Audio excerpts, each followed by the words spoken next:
Terrible Stories with Sara. Yeah. Hello everyone, and welcome to Terrible Stories with me, Sara. If you're anything like me, you like a book with good moral values. Now, in the book like this, it was so bad that they didn't even put an author on it. No one wanted to be associated with this masterpiece of Joey, the Supersocks Hero. Okay? So, your job is to follow along and try to figure out what exactly the moral values are in this story. Okay? Let's jump right in. I would also like to point out that I will be taking some time to stop and reflect as we go through the story. Here we go. With his bedsheet attached as a cape, his pajama, not pajamas, pajama, singular, worn as his disguise, and his colorful socks, Joey flies through the sky to fight injustice and evil. He can jump higher than the Eiffel Tower with the help of his supersonic socks. His bulletproof pajama adapts to cold and heat, and his cape, well, his cape is really cool and floats through the air. Look, there he is. There's Joey, just floating with his cape through the air. Da-da-da-da-da!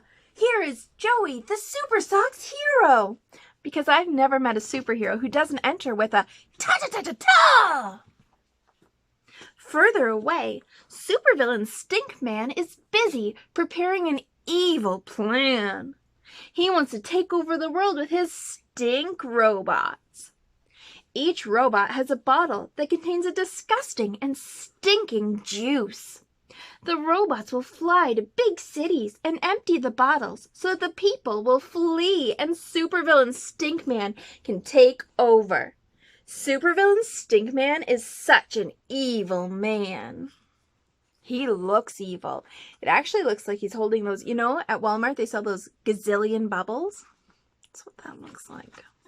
But apparently, stinking juice. Joey is at school and has his supersonic socks on. The rest of his costume is hidden in his backpack in the corridor. The lesson is really boring, and Joey has trouble not falling asleep. Poor teacher. Suddenly, he sees through the window a stink robot flying by really fast. Joey's socks are starting to tingle. This means the world needs Joey, the Supersocks Hero. Can I please use the restroom? Fine, but make it quick. Pause. Usually it would say, Joey asked if he could use the restroom, or can I please use the restroom? Asked Joey, and then, fine, the teacher replied, but make it quick. But here, they're just assuming that we know because we are smart readers. Joey runs out to the corridor and grabs his backpack. On his way to the toilet, he already starts to change, almost falling on his way. Try to be a little safer, Joey. His pajama and cape are on. He's ready. Joey already knew that this can only be the work of supervillain Stinkman. Joey, he knows everything with those supersonic socks. Am I right? Supervillain Stinkman is sitting behind his big screen and is watching all his stink robots flying out. I am such an evil supervillain. My plan is brilliant. And a deep and mean laugh echoes through the walls of the cave, where supervillain Stinkman is hiding. He almost jumps at his own sound.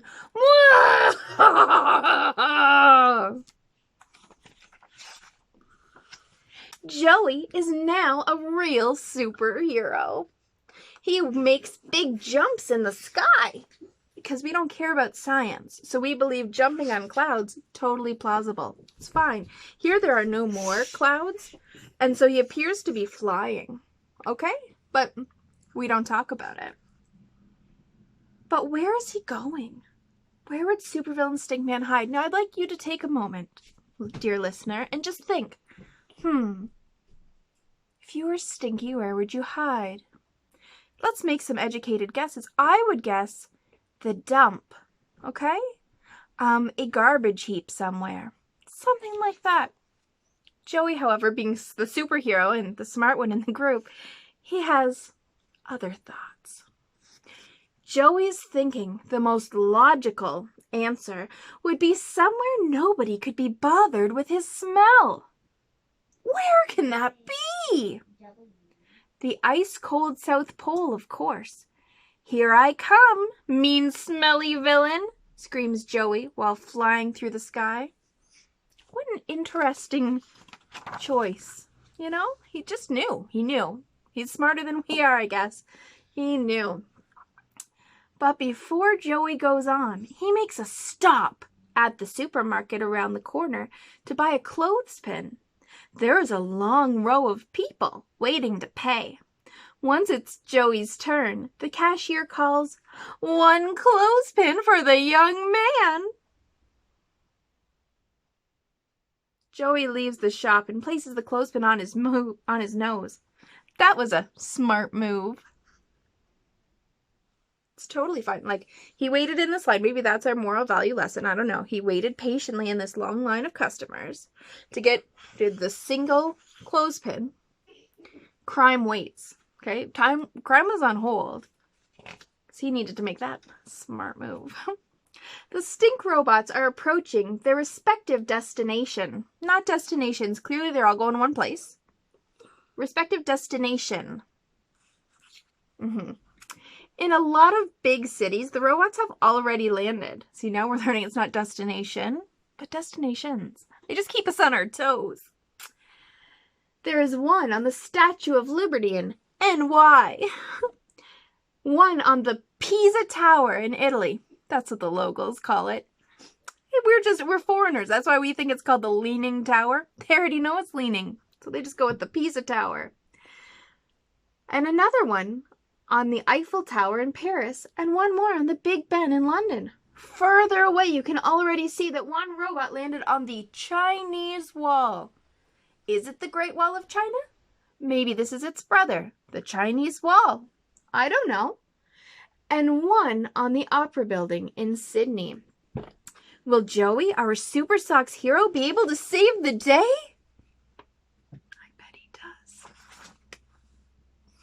Joey's supersonic socks are tingling more and more as he approaches the South Pole. He knows it's a sign he is getting closer to supervillain Stinkman. He makes a huge jump. Still appears to be flying next to this aeroplane, but who are we to judge? Who are we to judge? He passes a plane flying next to him. Passengers wave at him. Look, here comes Joey, the Supersocks hero, some people say. There they are, pointing. Very excited. Supervillain Stinkman has a finger on the big red button that will send a message to the robots to release the stinking juice. Gotcha! Screams Joey behind him. Supervillain Stinkman jumps out of his chair from the shock, which gives Joey the chance to switch off the machine just in time. The robots stop moving. What an adventure that was! Again. Again. Because we've been going on all these adventures with Joey, like to the supermarket, I guess, right? The alarm clock goes off. Joey jumps upright in his bed. Was that a dream? He would rather go right back to sleep to continue his adventures, but he needs to go to school. His socks are hanging on the back of his chair. Joey gets them. Ew, those socks stink. Time to wash them.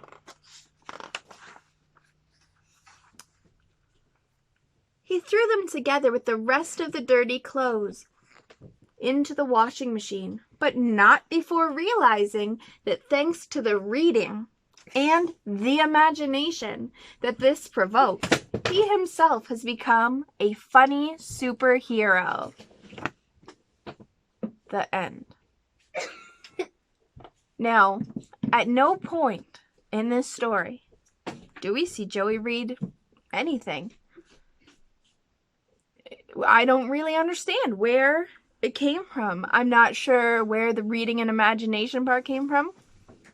But, you know, that's just, again, making us think. I also really appreciate, hey, what's going on, Sara? Oh, hi, Murray. Did you enjoy our story? Yes, I did. That's so good. I'm so glad that you did. What was your favorite part? I like how the superhero yelled, gotcha! And then the supervillain, Stinkman, just fell off of his chair and he just won. Oh, that's an excellent point, Murray. I really enjoyed that part as well. I don't know what Batman has been doing, because instead of punching people, he could just yell, gotcha, and then save the day, because that's all you need to do. My thoughts exactly, Sara. Well, thanks for joining us. We'll see you again on the next episode of Sara Reads Terrible Stories. Goodbye. Goodbye, friends. Goodbye.